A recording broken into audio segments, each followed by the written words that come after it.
नमस्कार, मैं रिजवान चंचल जनजागरण मीडिया मंच से हाजिर हूँ आप सबके बीच सीधे लाइव प्रसारण के साथ नैमिषारण सीतापुर।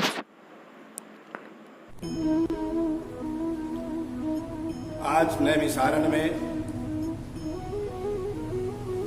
जो हमारे देश का, भारतवर्ष का विद्वानों का तीर्थ स्थल है और सतयुग से मान्यता नैमिषारण की रही है, वहां पर हम आज इस पवित्र दिन में गुरु पूर्णिमा में आपको बधाई देते हैं कि गुरु आपके लिए सच्चा मार्ग प्रशस्त करे। गुरु जीवन के लिए कितना उपयुक्त है, कितना उपयोगी है,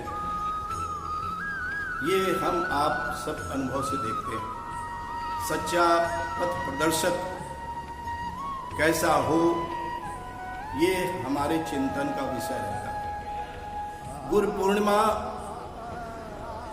आषाढ़ का ये पूर्णमासी का दिन इसलिए भी महत्वपूर्ण है कि आज के ही दिन गौतम बुद्ध ने सारनाथ में प्रथम धम्म चक्र प्रवर्तन किया। आज के दिन ही उन्होंने बौद्ध धर्म का प्रथम उपदेश आरंभ किया था। इसलिए भी इस पर्व का बहुत महत्व है भारतीय परंपरा में। आज के लिए ये भी प्रसिद्ध है कि वेदव्यास का जन्मदिन भी आज ही है। इस अवसर पर जब आप और हमारे बीच में पूरे विश्व में स्थितियां बनी हुई थी, एक महामारी फैली गई, महामारी जिसका नाम कोरोना वायरस है। भारतीय जो भी ग्रंथ हैं उनमें विष का नाम दिया गया है। विष इतना घात है कि समय समय पर आने वाले इन विषयों का प्रभाव मानवता पर बहुत पड़ा है। अभी 100 वर्ष पहले 1918 में और वो 1920 तक चला था स्पेनिश फ्लू। वो भी एक बहुत बड़ी महामारी थी जिसमें 1.5 करोड़ से अधिक संख्या में हमारे इस देश के भारतवासी काल कवलित हुए थे और विश्व में 5 करोड़ से अधिक जनसंख्या काल कवलित हुई थी। अब इस समय 100 वर्ष के बाद वो दौर चल रहा है जब विश्व का हर देश पीड़ित है। उसको समझ में नहीं आ रहा है कि वो करे क्या। लगातार भारत में, जैसा कि विश्व के अन्य देशों में लॉकडाउन कहा गया उसको, कि लोग घरों में बंद रहें, कोई वैक्सीन नहीं, कोई उपाय नहीं, कोई दवा नहीं, कोई इलाज नहीं। उस स्थिति में मेरे अंदर लगातार वैचारिक क्रांति होती रही। मुझे लगा कि कैसे समाज को कोई दिशा मिले।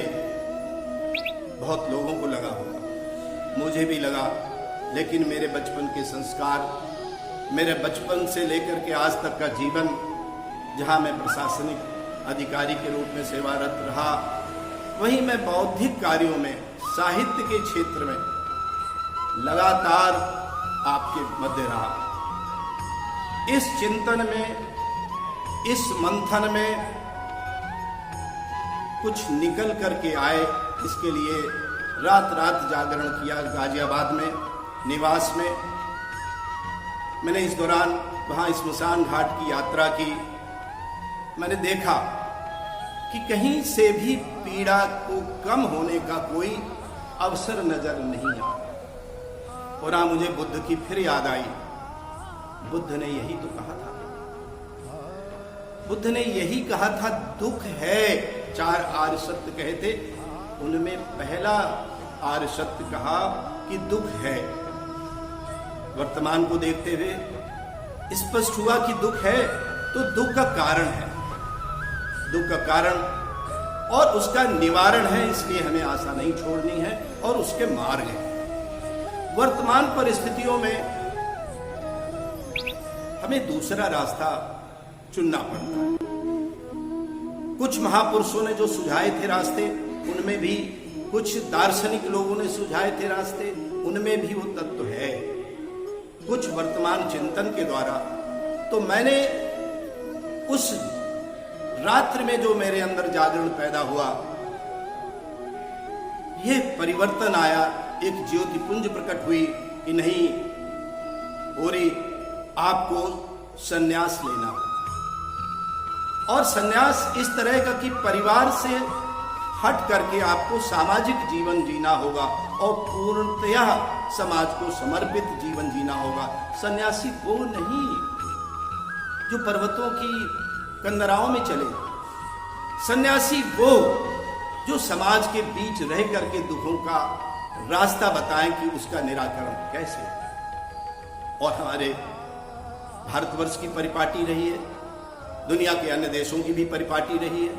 यहाँ विवेकानंद जी हुए, यहाँ दयानंद सरस्वती हुए, यहाँ शंकराचार्य हुए, यहाँ ऐसे ऐसे सन्यासी हुए जिनकी परंपरा बुद्ध से आरंभ होती है और बुद्ध के पहले महावीर स्वामी आते हैं और समाज के बीच में रह करके कोई रास्ता ढूंढते हैं, दिखाते हैं।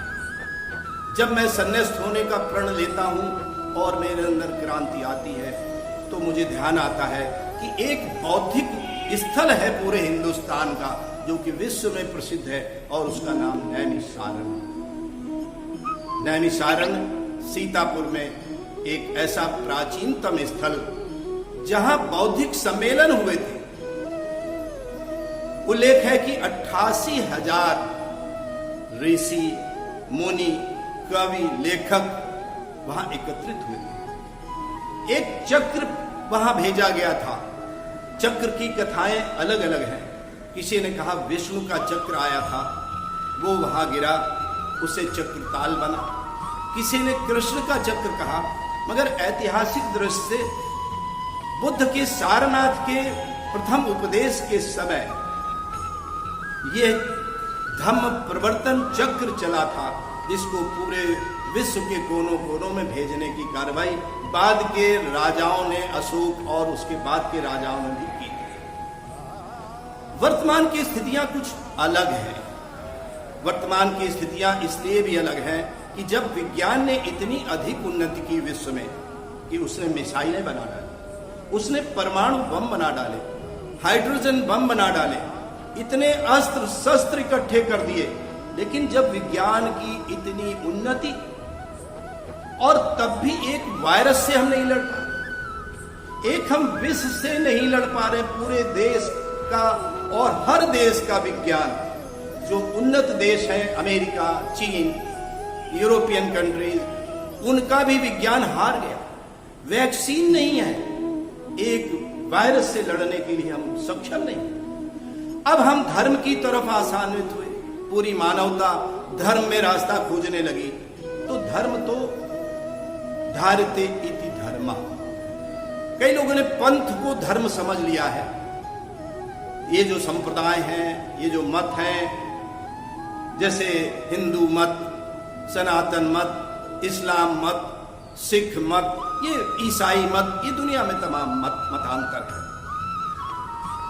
इन्होंने रास्ते चुनने की कोशिश की, मगर कोरोना वायरस के सामने कोई नहीं टिक पाया। यहां तक हुआ कि जो धार्मिक स्थल थे उनको बंद करना, मानो बहुत कमजोर महसूस करने लगा कि जहां उसे आशा थी। किसी ने कहा था यदा यदा ही धर्मस्य ग्लानिर्भवति भारत अभ्युत्थानम धर्मस्य तदात्मानं सृजाम्यहम्। हम जन्म लेंगे, हम अवतार लेंगे। किसी ने कुछ आशा दिखाई थी, लेकिन कोई बचाने के लिए नहीं आ रहा था। व्यक्ति निराश हो रहा था। तो हमें इन्हीं में कोई रास्ता ढूंढना पड़ेगा, विश्व को ढूंढना पड़ेगा। विज्ञान भी ढूंढे और धर्म भी ढूंढे, कहीं एक रास्ता जहां धर्म और विज्ञान का एक रास्ता हो। और वो रास्ता है, अभी उदाहरण दिखाई देते हैं कि कोई प्राकृतिक चिकित्सा के नाम पर काढ़ा पी रहा है, कोई गर्म पानी पी रहा है, कोई इम्यूनिटी बूस्टर जिसको रोग प्रतिरोधक शक्ति होती है आपकी, उसको बढ़ाने का प्रयत्न कर रहा है। कहीं योगिक क्रियाएं चल रही हैं, कहीं प्राणायाम चल रहे हैं, कहीं विश्व में ये बीच में विज्ञान खोज करता रहता है कि विटामिन डी अगर शरीर में है तो कोरोना से मौतें मुश्किल होती हैं और बहुत कम होती हैं। इसका मतलब सूर्य की रोशनी बहुत लाभदायक है। अब यहां विज्ञान सम्मत जो धर्म है, जो विज्ञान विरोधी कोई धार्मिक क्रियाएं हैं, वो तो मंदिर मस्जिद गुरुद्वारे सब बंद हो गए। मगर जो विज्ञान सम्मत धार्मिक क्रियाएं थी वो आज भी आपको बचा रही है। आप सांस सही लें, इसके लिए मास्क लगाएं, आप अपनी आंखों को बंद रखें, आप सूर्य की रोशनी में जाएं, आप हाथ नहीं मिलाएं। जो भारतीय परंपरा नमस्ते यही सिखाती है कि आप एक दूसरे को स्पर्श न करें, क्योंककि कोई भी वायरस स्पर्श के माध्यम से आपके पास पहुंच सकता है।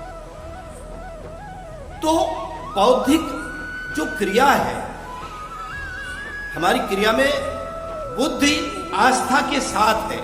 आपकी अपनी आस्था हो सकती है, आप किसी भी मजहब के मानने वाले हो सकते हैं, किसी भी संप्रदाय के मानने वाले हो सकते हैं, मगर आपके अंदर एक वैज्ञानिक सोच तो होगी, वैज्ञानिक दृष्टि भी होगी। आज वैज्ञानिक दृष्टि के कारण सब धर्म वाले कहते हैं कि सबका खून एक है। कैसे? क्योंकि खून की जांच हुई है, सबका खून एक है, चाहे जिस मजहब का व्यक्ति हो, चाहे जिस जाति का व्यक्ति हो, चाहे जिस रंग का व्यक्ति हो, उसका खून एक है, उसकी सोच एक है।